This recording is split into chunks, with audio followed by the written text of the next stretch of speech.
Hello and welcome to the capital study circle.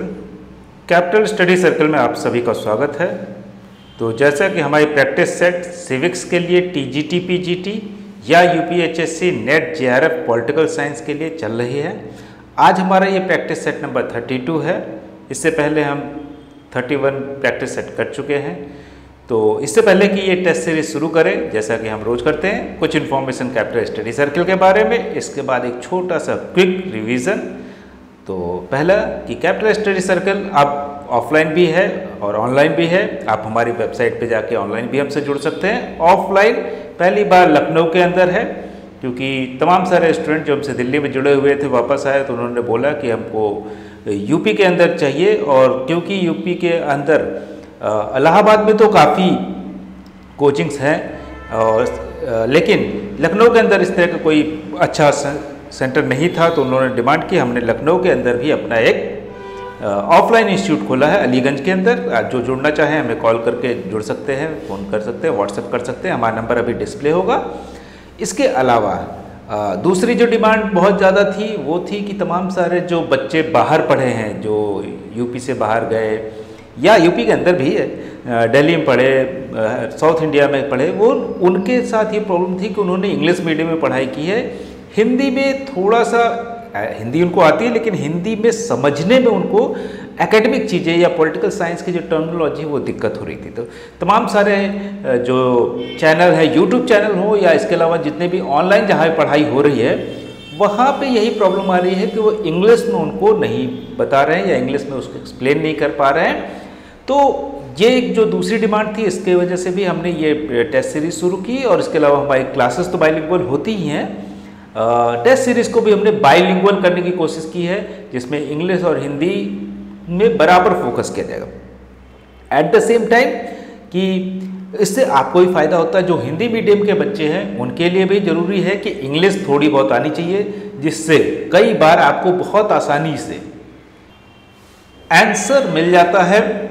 क्योंकि आप हिंदी में कई बार क्लिष्ट हो जाता है तो इंग्लिश में देख सकते हैं। उसका अपोजिट वाइस वर्सा भी होता है। At the same time if you are confused in English terminology, go to Hindi. आपको हिंदी में कई बार बहुत सिंपल सा ट्रांसलेशन होता है, तो उससे आप उसको समझ सकते हैं। क्योंकि हो सकता है इंग्लिश में लैटिन से लिया हो, फ्रेंच से लिया हो, कहीं और से टर्म लिया हो, लेकिन जैसे उसका हिंदी ट्रांसलेशन करते हैं तो वो सिंपल हो जाता है। तो ऐसा कई बार आपको आंसर कम से कम किसी भी एग्जाम में 1 या 2 क्वेश्चन ऐसे आते हैं कि अगर आपको दोनों भाषाओं पे कमांड है, दोनों भाषाएं समझ में आ रही हैं, तो 1-2 क्वेश्चन का आंसर तो आप आसानी से निकाल सकते हैं। और ज़्यादातर एग्जाम्स में 1-2 क्वेश्चन के से ही आपका सिलेक्शन रुकता है और होता है। तो समझ सकते हैं कि सिर्फ हिंदी और इंग्लिश एक साथ होने से ये फ़ायदा। इसके अलावा प्रैक्टिस करने से, ये लगातार प्रैक्टिस करने से, रिवीजन करने से आपको वो क्वेश्चन भी जो 2-4 क्वेश्चन और रहते हैं कि जो गलती से गलत हो जाते हैं, आपको याद नहीं रहता, उस समय आपने बहुत अच्छे से कॉन्सेप्ट सब कुछ क्लियर किया लेकिन कन्फ्यूज़न हो गया, तो वो 3-4 क्वेश्चन, तो कुल मिला के आपको हिंदी, इंग्लिश और कन्फ्यूज़न जो रिवीजन की वजह से छूटा है, इसकी वजह से ही सिलेक्शन रुकता है। इसके अलावा कोई और कारण नहीं होता। सब लोग बेसिक 50% क्वेश्चन सभी कर सकते हैं। उसके ऊपर के जो क्वेश्चन होते हैं वो, अगर आपने एमए किया है पॉलिटिकल साइंस से या बीए भी पॉलिटिकल साइंस तक पढ़ी है, तो आपको बेसिक चीज़ें क्लियर हैं। वो ऐसा नहीं कह सकते कि आपको कुछ नहीं है। बस रिवीजन, हम यहाँ पे ऐसा कुछ नया नहीं आपको बता सकते। आपको रिवीजन और लैंग्वेज पे कमांड होनी चाहिए, टर्मिनोलॉजी पे कमांड होनी चाहिए, और लगातार चीज़ों को समझने का कि अगर लैंग्वेज उसकी बदल दे किसी क्वेश्चन की, तब क्या करेंगे। तो आगे बढ़ते हैं इसी क्रम में, और हम अपना पहला क्वेश्चन लेते हैं। और पहला क्वेश्चन लेने से पहले हमने जैसे बताया कि हम क्या करते हैं, हम उसको रिवीजन कर लेते हैं। कल जो पढ़ा था या इससे पहले कभी पढ़ा हो, तो ये रिवीजन बहुत ज़रूरी होता है। तो सबसे पहले इससे पहले कि हम 101 जो हमारा टेस्ट सीरीज़ का 101 नंबर क्वेश्चन आया था, उस पर पढ़े।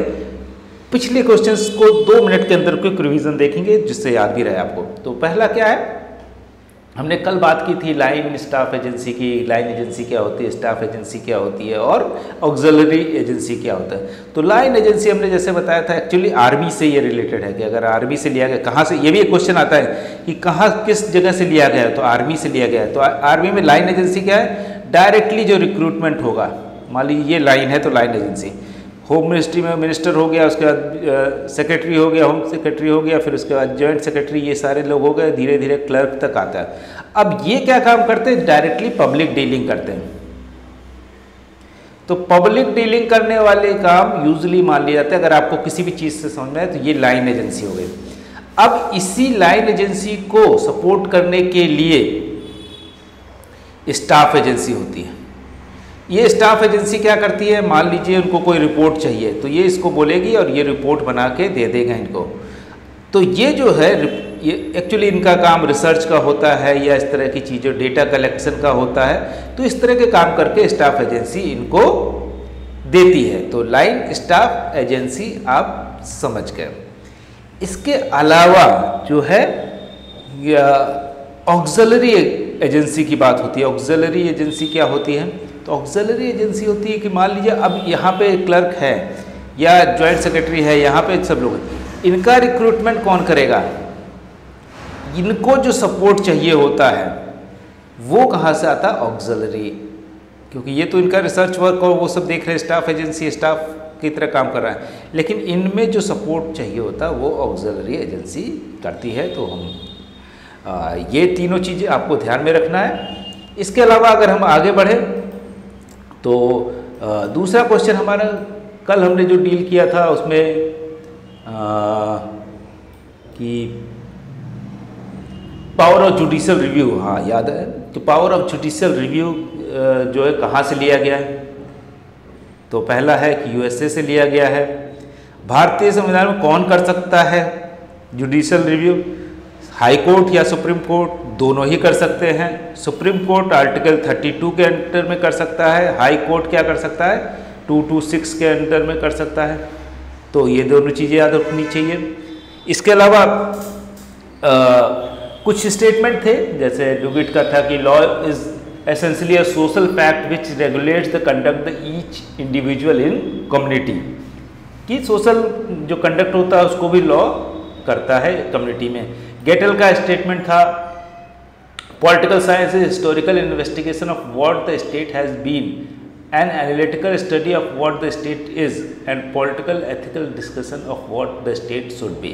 ये गेटल क्या कहते हैं, पॉलिटिकल साइंस ऐतिहासिक रूप से खोजता है कि क्या है था स्टेट, एनालाइज करता है कि कैसा होना चाहिए स्टेट, और पॉलिटिकल एथिकली जो एनालाइज करता है कि क्या है स्टेट, हिस्टोरिकल देखता है अभी क्या है और आगे क्या होना चाहिए, इस तरह की चीज़ गेटल कहते हैं। अब हम आते हैं फंडामेंटल राइट्स नहीं, फंडामेंटल ड्यूटीज़ के बारे में बात करने की थी हमने।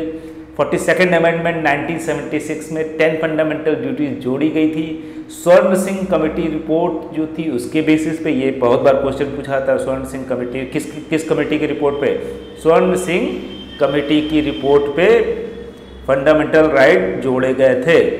कितने, 10 शुरुआत में 1976 में, और बाद में इसमें जो है एक और जुड़ जाता है 2002 में, वो हो जाते हैं 11 आज के समय। तो फंडामेंटल ड्यूटीज़ जो है कि नेशनल फ्लैग, नेशनल एंथम और कॉन्स्टिट्यूशन की रिस्पेक्ट करेंगे, चेरिश नोबल आइडियाज़, जो नेशनल स्ट्रगल फ्रीडम है, स्ट्रगल ऑफ फ्रीडम, उसको हम चेरिश करेंगे। प्रोटेक्ट सॉवरेनिटी, जो संप्रभुता है, उसकी इंटीग्रिटी है, एकता है, अखंडता, उसको भी हम बनाए रखेंगे। कंट्री जो है, नेशनल सर्विस जो है उनको हम देखेंगे। इसी तरह से तमाम जो 10 हैं वो है, पूरे बताने के अभी तो टाइम नहीं है, लेकिन आप देखते रहिए। इसके अलावा लॉर्ड एक्टन और डी टैक्विली के बारे में हमने बात की थी कि वो जो है लिबर्टी और इक्वलिटी को के अगेंस्ट में है, कि लिबर्टी कहते हैं जो इक्वलिटी है वो लिबर्टी के अगेंस्ट में, ज़्यादा इक्वलिटी की बात करेंगे तो स्वतंत्रता हैम्पर हो जाएगी। मतलब अगर आप समानता पे ज़्यादा फोकस करेंगे तो क्या होगा, उतना आपको वो नहीं मिलेगी स्वतंत्रता। इसके अलावा जो बुक थी theory of social economic organization जैसी बुक मैक्स वेबर की, ये इम्पोर्टेंट थी, हमने बात की थी। इसके अलावा कार्ल मार्क्स की वेज लेबर एंड कैपिटल, जिसमें दूसरे बुक्स भी थी। इसके अलावा हैंस मॉर्गनथाउ की बात आई थी, रियलिस्ट थिंकर हैं। इसके अलावा बात हमने की थी अटॉर्नी जनरल जो है वो कौन है और उनको अपॉइंट कौन करता है, प्रेसिडेंट करता है, अभी कौन है, के वेणुगोपाल है। इसके अलावा किस नंबर के हैं, 15th नंबर के हैं अटॉर्नी जनरल, इसके अलावा किस आर्टिकल में है कॉन्स्टिट्यूशन का, 76 में है। तो ये सारी चीज़ें, इसके अलावा गांधी जी से जुड़ी कुछ चीज़ें थी, नई तालीम जो है, हिजरत है, या इस तरह जो चीज़ें हैं वो जुड़ी हुई थी, सारी चीज़ें उसमें जुड़ी हुई थी। इलेक्शन कमीशन किस आर्टिकल में है, ये बहुत इंपॉर्टेंट है, ये तो बहुत बार पूछा जाता है। इसको 3, 2, 4, 3, 2, 5 ना होके 3, 2, 4 है। तो ये है इलेक्शन कमीशन। अभी कौन है इनकम्बेंट जो election commissioner, chief election commissioner Rajiv Kumar हैं। स्टेट इलेक्शन कमीशन क्या करता है, वो स्टेट के इलेक्शन ना करा के वो पंचायत और नगर पालिका के इलेक्शन कराता है। इसके अलावा आपसे रिट कितने प्रकार की होती हैं, 4 प्रकार की। क्यों वारंटों के बारे में पूछा था कि बाय व्हाट अथॉरिटी, किस अधिकार से कर रहे हो। तो इस तरह की चीज़ें बात ही थी। सॉवरेनिटी के बारे में आई थी, क्या चीज़ है, मतलब स्टेट के लिए क्या क्या जरूरी है, पॉपुलेशन, टेरिटरी, गवर्नमेंट, सॉवरेनिटी, जनसंख्या, क्षेत्र, सरकार और संप्रभुता। इसको कौन उसको नहीं मानता है कि इसमें सीले जो हैं क्षेत्र को अभिन्न अंग नहीं मानते, क्योंकि कोई जरूरी नहीं है कि एरिया ज़रूरी है। इसी तरह डुगिट भी ऐसा ही कहते हैं, कुछ विलो भी का भी आइडिया इसी तरह का है, लेकिन सबसे अधिक जो प्रोमिनेंट है वो सीले। इसके अलावा कि हमने बात की थी SCO, शंघाई कॉरपोरेशन ऑर्गेनाइजेशन में इंडिया और पाकिस्तान ने कब जोड़ा था, तो 9 जून 2017 में जुड़े थे दोनों ही। और शंघाई कॉरपोरेशन ऑर्गेनाइजेशन बना कब था, 1996 में, जो 5 कंट्री मिले थे, चाइना, कजाकिस्तान, किर्गिस्तान, रसिया और तजाकिस्तान। तो इसके बाद 2 फैक्टर थ्योरी पूछी थी, हैजरबर्ग की है। इस तरह की चीज़ें यहाँ पे हम खत्म करते हैं। अब हम आज के क्वेश्चन पे आ जाते हैं कि जो आप देख रहे हैं बहुत देर से कि क्या है, निम्नलिखित में कौन सा, एक हटा देते हैं इसको पहले, निम्नलिखित में से कौन भाषा को राष्ट्रवाद के विकास के लिए सबसे महत्वपूर्ण कारक मानता है। Who among the following regard language as the most important factor in the growth of nationalism? तो नेशनलिज्म जो है, एक तो अगर आप बेंडिक एंडरसन को पढ़ेंगे तो उनकी एक बुक है इमेजिन कम्युनिटी। ये भी याद रखिएगा, इमेजिन कम्युनिटीज़ जो है बहुत पॉपुलर बुक है, इसलिए कहीं पूछा जा सकता है। तो वो कहते हैं कि नेशनलिज्म एक बहुत रिसेंट फेनोमेना आज के समय जो नेशन और स्टेट का, क्योंकि नेशन तो हमेशा से रहा है, लेकिन स्टेट का बेसिस जो है वो कह सकते हैं कि बहुत बाद में आता है। तो यहाँ पे है कि लैंग्वेज, एक नेशन, अगर हम भारत में देखें तो विभिन्न भाषाएं हैं, तो हर भाषा आपको अपना एक राष्ट्र मान लेते हैं। जैसे हम यूरोप का देखें तो यूरोप में जर्मन बोलने वाले जर्मनी में होंगे, स्पेनिश बोलने वाले स्पेन में होंगे। तो ये उसको हम कहते हैं नेशन स्टेट, एक नेशन एक स्टेट। जैसे भारत नेशन स्टेट की कैटेगरी में थ्योरेटिकली नहीं आता, क्योंकि हम एक भाषा नहीं बोलते, एक संस्कृति नहीं बोलते। हम राज्य तो है, लेकिन एक नेशन स्टेट नहीं कि सभी लोगों की भाषा एक है, सभी लोगों की संस्कृति एक है, हम अलग अलग हैं। तो अब ये इसमें से कौन जो है वो मानता है, तो ऑब्वियसली अगर आप जानते हैं, मैजिनी को तो जानते ही हैं हम सब लोग कि इन्होंने लैंग्वेज के बेसिस पे जो है रिलीजन, हिस्ट्री, लैंग्वेज, ये सब चीज़ें जो हैं वो बेसिस मानते हैं। रैमसे मूर को भी हम जानते हैं, 2 तो हो ही गए कि ये सभी लोग। तो फिट्टे भी इसी तरह की बात करते हैं। Linguistic cultural nationalism ultimately collapse into ethnic nationalism, कि ये कहते हैं कि बेसिक तो क्या है वो भाषा के आधार पे है, लेकिन भाषा के अंदर भी कई बार वो एथनिसिटी पे चला जाता है। अगर हम देखें जैसे कि पाकिस्तान जब बना शुरुआत के दौर में, तो उसका एक एग्जांपल देखिए, तो वहाँ की राष्ट्रभाषा उर्दू रखी गई। अब राष्ट्रभाषा तो उर्दू रखी गई, लेकिन दिक्कत है कि तमाम सारे लोग उर्दू बोलने वाले बहुत कम थे। पंजाब के क्षेत्र में पंजाबी बोलते थे, और बंगाल के क्षेत्र में बंगाली बोलते थे, सिंध बलूच में बलूची बोलते थे, सिंधी बोलते थे। तो उर्दू जो है ज़्यादातर लोगों की भाषा नहीं थी, लेकिन उन्होंने थोप दिया। और यही यहाँ भारत में यही चीज़ नहीं की गई, इसकी वजह से हम बच गए कि अगर हम थोप देते हिंदी को कि नहीं हिंदी ही राजभाषा होगी, इसी में सबको काम करना पड़ेगा, तो फिर हमारे यहाँ भी वो चीज़ हो सकती थी। उससे हमारे जो लीडर थे वो बहुत समझदार थे, उन्होंने बोला कि हम अलग अलग लोग मिलकर बने, इसलिए कोई भी राष्ट्रभाषा नहीं बनेगी। तो राष्ट्रभाषा ना बना के तो पाकिस्तान अल्टीमेटली देख सकते हैं आप, बांग्लादेश टूट के अलग हो जाए, क्योंकि वहाँ पे बंगाली लोगों को उर्दू नहीं समझ में आ रही है या उर्दू थोपी गई उन पर, तो वो गलत उनको लगा और वो अलग हो जाते हैं। तो इसलिए तीनों ही सही हैं, ऑल ऑफ दीज। तो आगे बढ़ते हैं, ये क्वेश्चन हटाते हैं, 102 नंबर क्वेश्चन पे आते हैं। निम्नलिखित युग्मों में से कौन सा युग्म सुमेलित नहीं है? Which one of the following pair is not correctly match? तो आप इनमें से जानते हैं, सोवरेनिटी ऑफ ट्रुथ से रिलेटेड कुछ भी होगा तो गांधी जी हैं, MK गांधी, ये सही होगा। न्यू ह्यूमनिज्म, ये थोड़ा सा प्रॉब्लमेटिक है।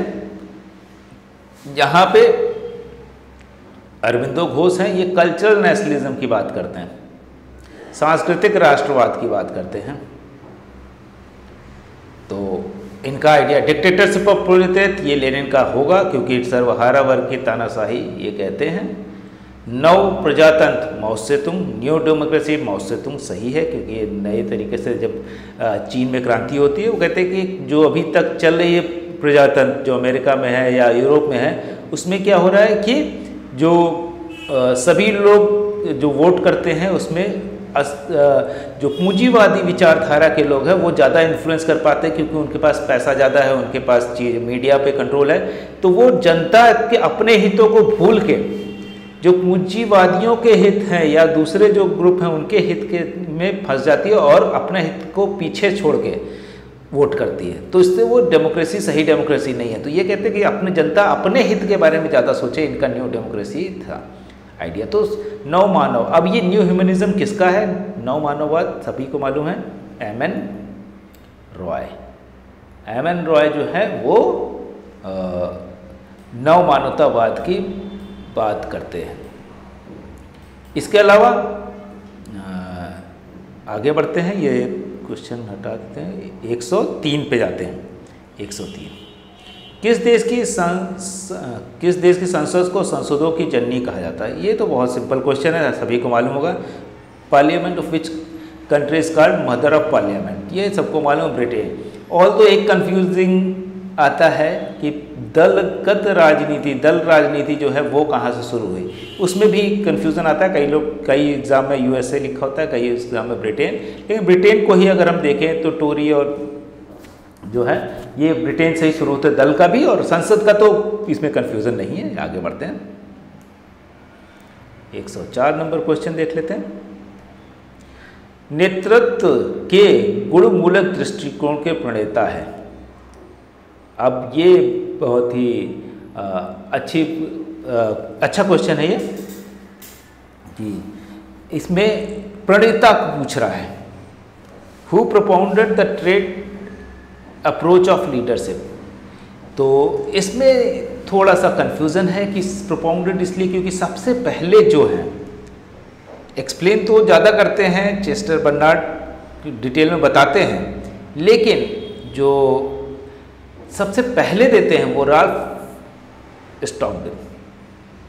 स्टॉकडिल जो है, RM स्टॉकडिल, ये जो है ये सबसे पहले लाते हैं कि पर्सनल फैक्टर को, ट्रेड फैक्टर को, जिसमें ये अलग अलग फैक्टर्स बताते हैं कि जैसे कि लीडरशिप क्वालिटी जो है, physical, social background, intelligence, ability, personality, task related, social, ये सारी चीज़ें पहले बताते हैं। तो इसलिए हम इनको मानेंगे कि सबसे पहले इन्होंने दिया था।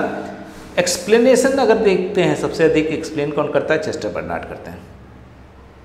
चलिए आगे बढ़ते हैं, 105 नंबर क्वेश्चन में जाते हैं। 105 नंबर क्वेश्चन में, Who said politics so far from being a science is one of the most backward of the arts? ये बड़ा अच्छा क्वेश्चन है, क्योंकि बहुत बार पूछा जाता है एग्जाम में, इसलिए ये आपको रट लेना है। राजनीति को विज्ञान मानना तो बहुत दूर की बात है, यह कलाओं में भी सबसे पिछड़ी हुई कला है, क्योंकि ऐसा नहीं है कि बहुत क्रिएटिव चीज़ें हो रही हैं। अगर राजनीति में उनका आइडिया है कि बहुत क्रिएटिव चीज़ें नहीं हो रही हैं। दूसरा है साइंस का मतलब क्या होता है कि हम नई चीज़ों को प्रिडिक्ट कर सके कि अगर हम ये हो रहा है, जैसे मेडिकल साइंस बोलते हैं, तो मेडिकल साइंस क्यों साइंस मानी जाती है? क्योंकि वो कहते हैं कि मान लीजिए किसी को कैंसर हो गया तो वो बता पाते हैं कि इतना टाइम है इनके पास। तो 100% तो नहीं, लेकिन 90% टाइम ये होता है कि अगर आप इस समय दवाई नहीं खाएंगे तो आपका डायबिटीज़ बढ़ जाएगा, आप ये करेंगे तो ये हो जाएगा, वो बता देते हैं।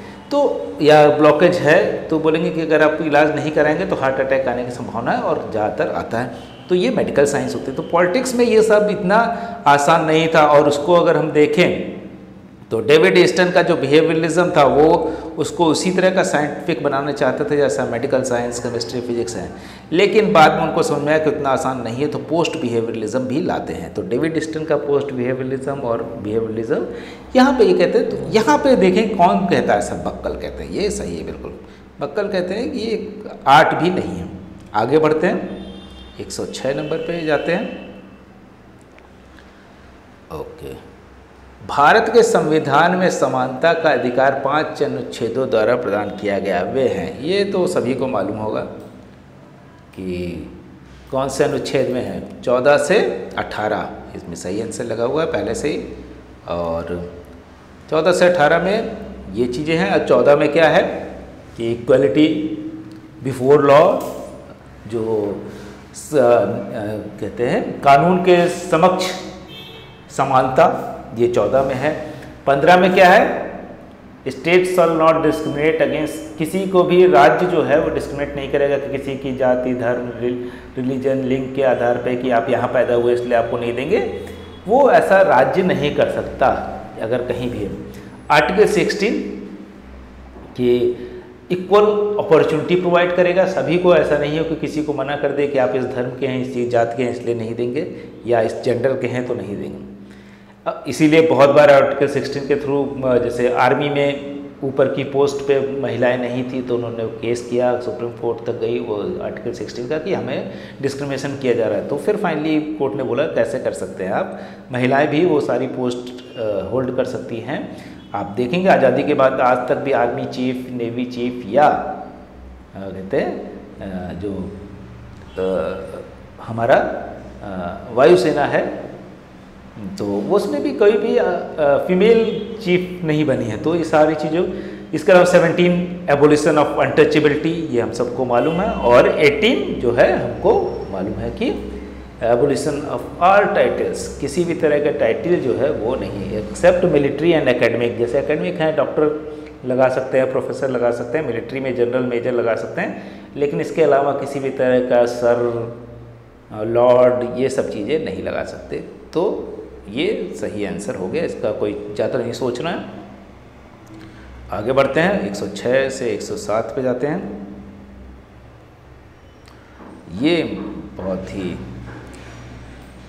कॉम्प्लिकेटेड क्वेश्चन है कह सकते हैं, लेकिन बहुत आसान भी है उसी हिसाब से कि वैश्विक सदस्यता एवं सामान्य उद्देश्य, global membership and general purpose, कि सामान्य उद्देश्य किस में होते हैं।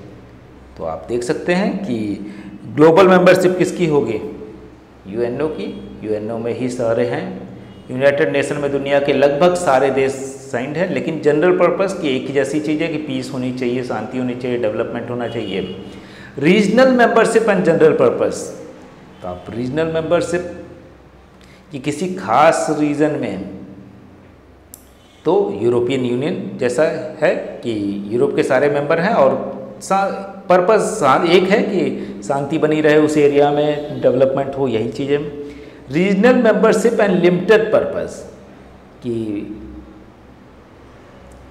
रीजनल मेंबरशिप जैसे यूरोपियन यूनियन है लेकिन पर्पस भी बहुत छोटा हो, तो नाटो, कि जैसे नॉर्थ अटलांटिक ट्रीटी ऑर्गेनाइजेशन, इसमें सारे लोग जुड़े हैं, लेकिन पर्पस क्या है कि अगर कोई अटैक करेगा, सिर्फ एक ही पर्पस है, अगर कोई अटैक करता है बाहरी तो हम सब एक हो जाएंगे और हम उस पर अटैक कर देंगे। Global membership and limited person, कि ग्लोबल मेंबरशिप तो सबकी होगी, रीजनल नहीं है, छोटे बने। ILO, इंटरनेशनल लेबर ऑर्गेनाइजेशन, कि जो लेबर कॉन्फ्लिक्ट हैं वो सारे पूरी दुनिया के लोग ILO के मेंबर हैं, देश। और पर्पस क्या है, लिमिटेड की लेबर से रिलेटेड कोई चीज़ होगी तो ये सिंपल सा है, ए इसका सही आंसर हो जाएगा, यहाँ पे बिल्कुल सही लिखा हूँ। ओके आगे बढ़ते हैं 108 पे। सॉरी 108 नंबर क्वेश्चन जो है वो क्या कह रहा है, संयुक्त राष्ट्र के किस महासचिव ने 1992 में अपनी report an agenda for peace सुरक्षा परिषद को सौंपी? तो किसने की जी? Which general secretary of UN submits his report an agenda for peace to the security council in the year 1992?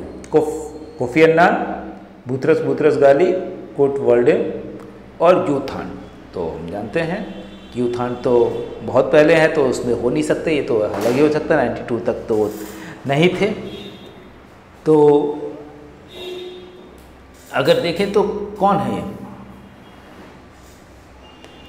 कि 1992 में कौन रहा होगा, क्योंकि 1992 में बुतरस गाली उस समय थे जनरल सेक्रेटरी जो हैं वो, और उन्होंने ये पीस कीपिंग, पीस जो an agenda for peace, preventing diplomacy, peace making, peace keeping, ये भी कभी हम पढ़ाएंगे कि पीस मेकिंग, पीस कीपिंग में क्या अंतर है और किस तरह से कौन है इनके थिंकर, ये भी पूछा जाता है। तो उन्होंने 1992 में सबमिट की थी। तो बुतरस गाली, कोफी अन्नान यहाँ नहीं है। तो आगे बढ़ते हैं 108 के बाद 109 आते हैं। हाँ, निम्नलिखित में से किसे अंतर्राष्ट्रीय कानून का जन्मदाता माना जाता है? ये तो बहुत सिंपल क्वेश्चन है, बहुत बार पूछा जाता है तो इसलिए इसमें सोचने की बात नहीं है। ह्यूगो ग्रेसियस को जो है फादर ऑफ इंटरनेशनल लॉ बोला जाता है। तो इसके बाद अगर हम देखें तो नेक्स्ट क्वेश्चन पहुंच जाते हैं, इसमें सोचना नहीं था। 110 राजनीति विज्ञान समाज विज्ञान का वह भाग है जिसका संबंध राज्य के आधार और सरकार के सिद्धांतों से होता है। कौन बोलता है? Politics is that part of social science which treats the foundation of state and principle of government. Who made this statement? Willoughby, Seeley, Garner, Paul Janet. Willoughby, Seeley, Paul Janet, Garner. तो सही answer है ये exactly Paul Janet का है। तो पहले हटा देते हैं, पॉल जेनेट जो हैं वो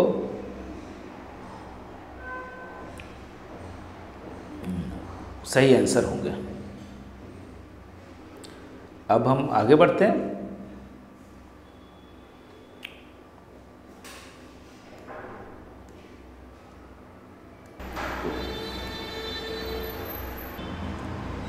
तो अगला क्वेश्चन देख लेते हैं 111 नंबर। किसके अनुसार राज्य जीवन की मूलभूत आवश्यकताओं का के निमित्त अस्तित्व में आता है और शेष जीवन के लिए अस्तित्व में बना रहता है? ये बहुत बार क्वेश्चन पूछा जाता है, ये सबको मालूम होगा। Who said state comes into existence originating in the bare needs of life and continuing existence for the sake of good life. कि राज्य क्यों आता है? कि बेसिक नीड के लिए आता है, आवश्यकताओं की पूर्ति के लिए, लेकिन अच्छी लाइफ के लिए बना रहता है कि बेटर इससे हो जाएगा।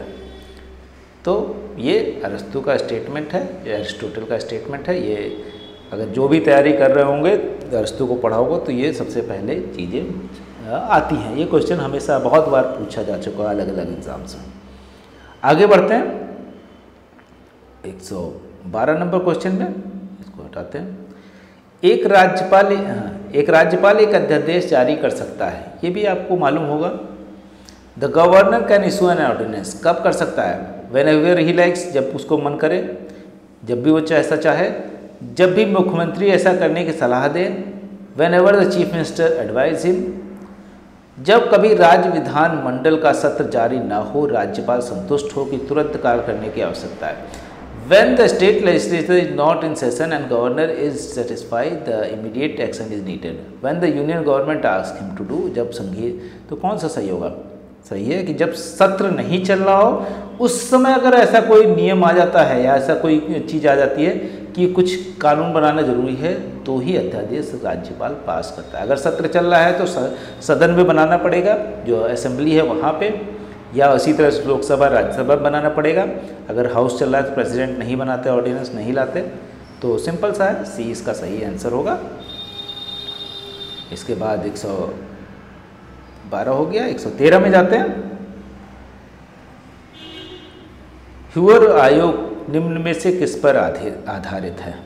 हूवर आयोग, अब ये on which of the following basis Hoover commission recommend for the formation of organization. तो इसका थोड़ा सा तो कन्फ्यूज़न है, लेकिन इसका आंसर जो है ऑब्वियसली प्रोसेस को लेके है कि करप्शन को लेके, दूसरी चीज़ों को लेके जो हूवर कमीशन था उसने कि वेस्ट, फ्रॉड, इनएफिशिएंसी, कॉन्सुलेटिंग एजेंसी, इस तरह की चीज़ों पे वाइट हाउस को एक रिपोर्ट सौंपता है हूवर आयोग। और ऑब्वियसली प्रोसेस में ये प्रॉब्लम होती है, इसलिए प्रोसेस को ही सही आंसर मानना चाहिए। इसके बाद जो क्वेश्चन है 114 पे आ जाते हैं हम लोग, ये हटाते हैं। 114, कौन सा देश सेंटो का सदस्य नहीं है? CENTO, central treaty organization, central treaty organization, या इसका दूसरा नाम है middle east treaty organization. Middle east treaty organization, MTO, या सेंटो जो है सेंट्रल ट्रीटी ऑर्गेनाइजेशन। इसमें कौन कौन से देश हैं इससे आप पता कर लेंगे, या इसको दूसरी भाषा में, दूसरे टर्म में बगदाद पैक्ट भी कहते हैं। तो बगदाद पैक्ट जो है बाद में जो है सेंट्रल ट्रीटी ऑर्गेनाइजेशन माना जाता है। और इसमें कौन कौन से कंट्री हैं और किसके बीच कब बना था? 1955 में बना। कौन कौन से कंट्री हैं? Iran, Iraq, Pakistan, Turkey and United kingdom. तो यूनाइटेड किंगडम तो है, पाकिस्तान भी है, टर्की भी है, तो हमने क्या कहा? USA नहीं है। USA इसका सही आंसर हो जाएगा। आगे बढ़ाते हैं और हम पहुंच गए 115 नंबर क्वेश्चन पे। यदि भारत के राष्ट्रपति को अपना पद त्यागना हो तो उसे पद त्याग का अपना पत्र संबोधित करना चाहिए। किसको करेगा? If the president of India is to resign from office he should address his letter of the resignation to. Usually किसी भी डिपार्टमेंट में या कहीं भी भारत के राष्ट्रपति से लेके या किसी सिस्टम में, मान लीजिए कोई इंस्टीट्यूशन है या कहीं पे भी है, उसका जो प्रेसिडेंट होता है वो अपने वाइस प्रेसिडेंट को संबोधित करके अपना जो रेजिग्नेशन होता है वो देता है। यहाँ सही आंसर लगा हुआ है, उपराष्ट्रपति को द वाइस प्रेसिडेंट। आगे बढ़ते हैं, 116 नंबर क्वेश्चन देख लेते हैं। सामूहिक सुरक्षा व्यवस्था अनुमति नहीं देता। सामूहिक सुरक्षा व्यवस्था जो है वो क्या कहता है? Collective security system does not permit, कि हम कलेक्टिवली, अभी हमने बात की थी कि कहते हैं कलेक्टिव सिक्योरिटी की जगह नाटो की, नाटो का बेस क्या था? आइडिया कलेक्टिव सिक्योरिटी का ही था, कलेक्टिव सिक्योरिटी, सामूहिक सुरक्षा, नाटो। तो नाटो क्या करेगा? अब नाटो से आप समझ सकते हैं कि न्यूट्रलिटी नहीं होगी। अच्छा, किसी पे अटैक हो रहा है तो हम न्यूट्रल बनेंगे, इसको जिसको हिंदी में हम कहते हैं तटस्थ। जैसे अगर यूक्रेन पे अटैक हो रहा है, ऑल्दो यूक्रेन नाटो का पार्ट नहीं है, तो बाकी लोग तो तटस्थ बने हुए हैं, लेकिन अगर मान लीजिए यूके पे हो जाता है या जर्मनी पे हो जाता है तो तटस्थता नहीं रख सकते थे, न्यूट्रलिटी नहीं रख सकते थे। आर्मामेंट जो है ये देता है अनुमति, ऐसा नहीं कि आर्मामेंट, हाँ आपस में एक दूसरे के खिलाफ आर्मामेंट यूज़ करना वो गलत है, लेकिन आर्मामेंट अपने पास रखना ये तो नहीं है। तो इसके लिए सही आंसर जो होगा वो न्यूट्रलिटी होगा, तटस्थता। वो नहीं कहता कि वो अगर आप किसी ऐसे कलेक्टिव सिक्योरिटी के जैसे नाटो जैसे ग्रुप के मेंबर हैं तो आपको तटस्थ नहीं होना है कि अगर एक पे अटैक सब पे अटैक माना जाएगा। आगे बढ़ते हैं, 16 के बाद 17 आ जाते हैं। किसने कहा था, ईश्वर जिसने हमें जीवन दिया उसी के साथ हमें स्वतंत्रता भी दी। Who said the God who gave us life gave us liberty at the same time? ये आप सबको मालूम होगा, अगर नहीं मालूम है तो कर लीजिए कि जवाहरलाल नेहरू नहीं है, मनके गांधी नहीं है, जेफरसन है, एडम स्मिथ नहीं है। तो ये लोग नहीं हैं, जेफरसन। अब जेफरसन कौन थे, इनके बारे में थॉमस जेफरसन के बारे में देख लें। ये जो थे ये कह सकते हैं कि यूएस के 3rd प्रेसिडेंट बनते हैं। इसके अलावा बड़े इंटेलेक्चुअल भी थे, इन्होंने बुक्स भी काफ़ी लिखी, डिप्लोमेट थे, लॉयर थे, आर्किटेक्ट थे, सब कुछ, फिलोसोफर भी थे। इसके अलावा ये पहले जो हैं 2nd वाइस प्रेसिडेंट बनते हैं, और उससे पहले जो है 1st जो सेक्रेटरी ऑफ स्टेट, मान लीजिए सेक्रेटरी ऑफ स्टेट सबसे पावरफुल पोस्ट होती है, जैसे हमारे यहाँ होम मिनिस्ट्री होती है वैसे वो सेक्रेटरी ऑफ स्टेट। तो पहले जो जॉर्ज वाशिंगटन पहले राष्ट्रपति थे, आपको मालूम है कि यूएस का सबसे पहला राष्ट्रपति जॉर्ज वाशिंगटन, उनके सेक्रेटरी ऑफ स्टेट थे। उसके बाद क्या होता है, उनका प्रमोशन 2nd जब प्रेसिडेंट बनते हैं उस समय वो वाइस प्रेसिडेंट बनते हैं, और 3rd प्रेसिडेंट ये खुद बन जाते हैं। तो थॉमस जेफरसन जो हैं वो सही है इसका आंसर। आगे बढ़ते हैं, 118 नंबर क्वेश्चन देख लेते हैं। एक वित्त विधेयक किसकी सिफारिश के बिना विधानसभा में प्रस्तुत नहीं किया जा सकता। तो वित्त विधेयक है, no finance bill can be introduce in the legislative assembly without the recommendation of, क्या किसका होगा कि फाइनेंस बिल सबको मालूम है कि जब वित्त विधेयक आता है कोई तो विदाउट गवर्नर राज्यपाल के स्वीकृति के, स्पीकर, हाँ स्पीकर का क्या काम रहता है, वो बताएगा कि whether it is this bill is money bill और नॉट, कि जो है धन विधेयक है कि नहीं ये बता सकता है स्पीकर, लेकिन स्वीकृति पहले किसकी चाहिए फाइनेंस बिल में, राज्यपाल की। तो मनी बिल किस आर्टिकल के अंतर्गत आता है, 110। इसी तरह फाइनेंस बिल जो है 1 वो होता है 117, और 117 का 1, और फाइनेंस बिल जो 2nd है वो आर्टिकल 1173 के अंतर्गत आता है। तो इसमें जैसे एक क्वेश्चन भी आता है कि all money bills are finance bill, सभी मनी बिल जो हैं वो फाइनेंस बिल होते हैं, लेकिन all finance bill are not money bill. तो ये सिंपल सा मालूम होता है कि जो वित्त विधेयक है वो सभी मनी बिल धन विधेयक नहीं होते, लेकिन सभी धन विधेयक मनी बिल जरूर होते हैं। आगे बढ़ते हैं, 118 के बाद हम पहुंचते हैं 119 पे।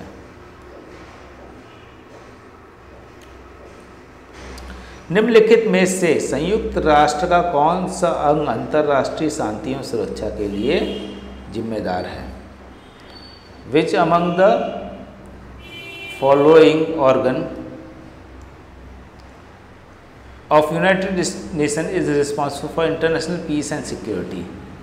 तो ऑब्वियसली सिक्योरिटी काउंसिल जिम्मेदार है कि इंटरनेशनल पीस एंड सिक्योरिटी हो, लेकिन साथ ही साथ एक्चुअली ऐसा नहीं है कि अगर सिक्योरिटी काउंसिल में वीटो लग गया तो क्या होगा, जनरल असेंबली भी बिल पास कर सकती है, जनरल असेंबली हाउस में जाके बिल पास कर सकती है। तो जनरल असेंबली भी है, प्राइमरी सिक्योरिटी काउंसिल है, लेकिन ऐसा नहीं है कि जनरल असेंबली नहीं है, जनरल असेंबली भी है।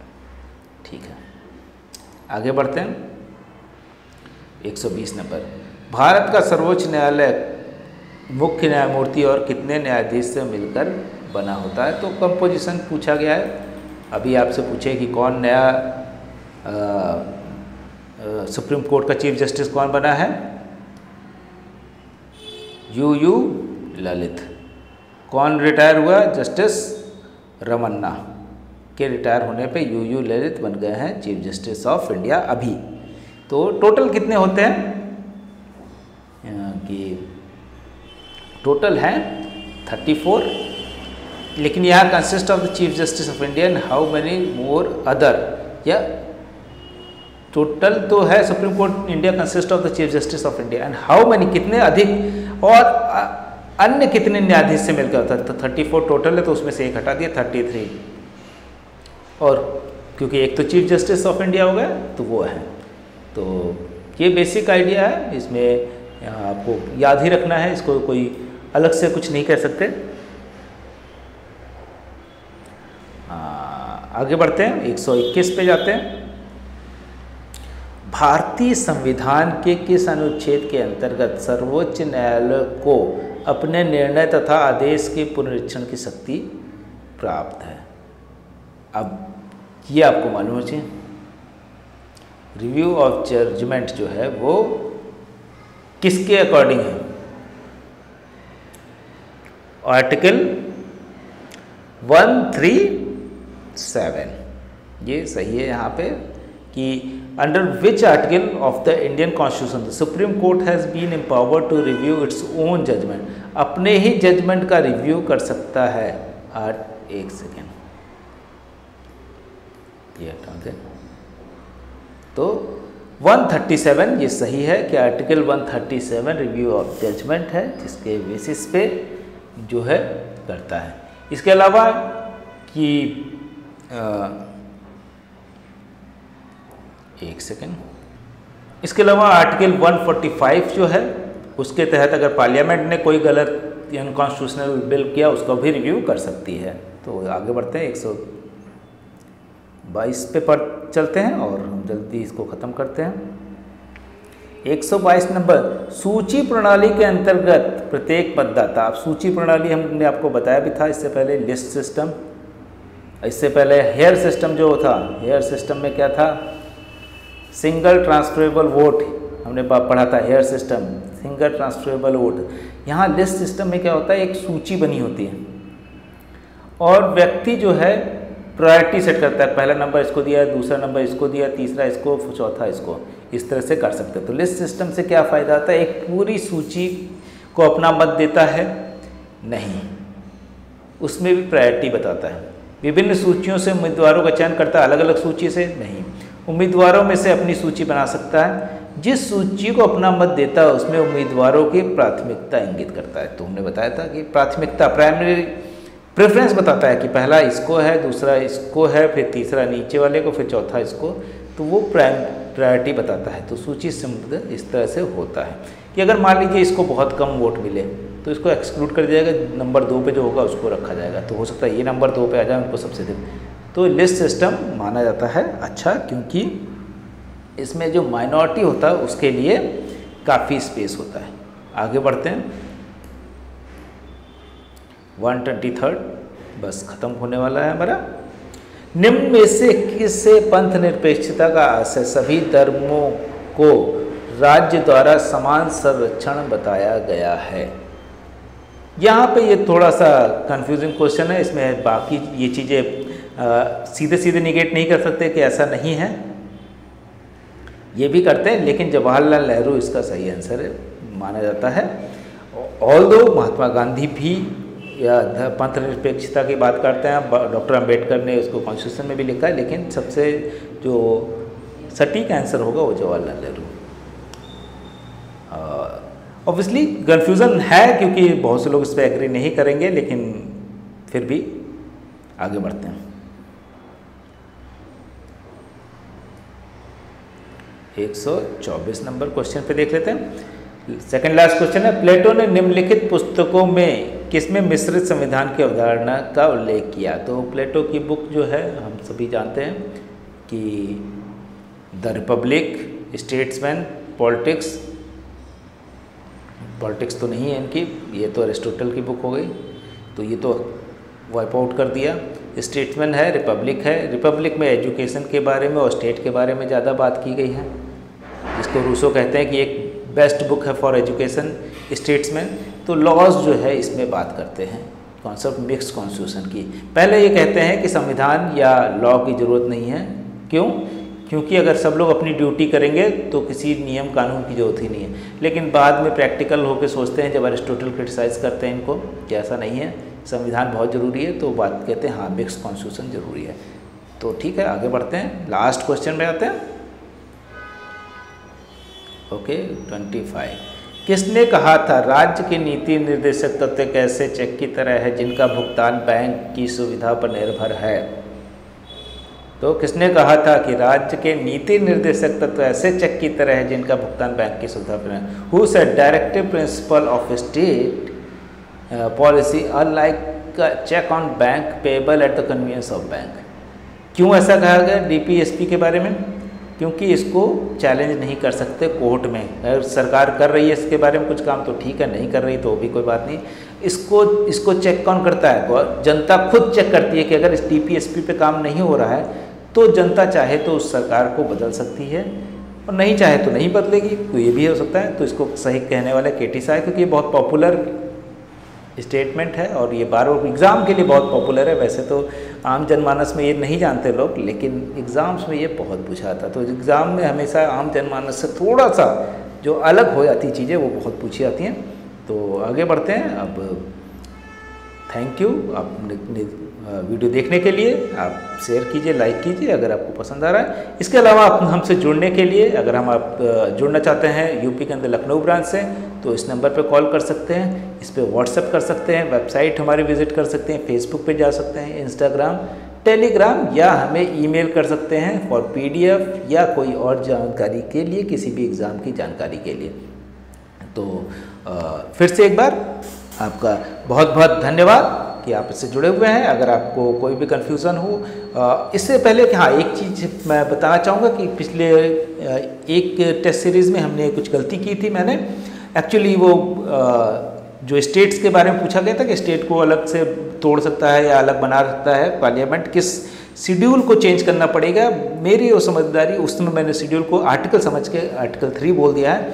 वो शेड्यूल फर्स्ट रहेगा, तो वो वहाँ पे जो हमारा 29 नंबर लेक्चर सीरीज़ है वहाँ पे शेड्यूल फर्स्ट ही रहेगा। आर्टिकल 3 है, तो ये गलती से मैंने आर्टिकल 3 को लेके शेड्यूल 3 बोल दिया था वहाँ पे और उसको चेक कर दिया था। किसी ने मुझे पॉइंट आउट किया तो मेरा भी नज़र गई और उनको भी बहुत बहुत धन्यवाद कि पॉइंट आउट करना, क्योंकि गलत इन्फॉर्मेशन नहीं जानी चाहिए और गलती हो सकती है, लेकिन पॉइंट आउट करना वो आपका बहुत बहुत धन्यवाद।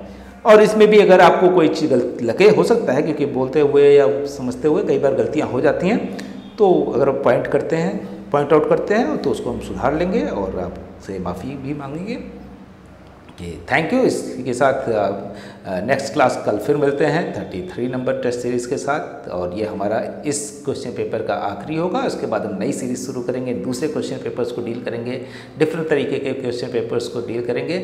और कोई सुझाव हो तो आप हमें कमेंट में लिख सकते हैं या इस पर मैसेज कर सकते हैं। और थैंक यू वेरी मच। इसके अलावा आप अगर ऑफलाइन क्लासेस ज्वाइन करना चाहते हैं तो आप ज़रूर ज्वाइन कर सकते हैं। अलीगंज लखनऊ के अंदर हमारा ऑफलाइन बैच शुरू हो चुका है। Thank you very much.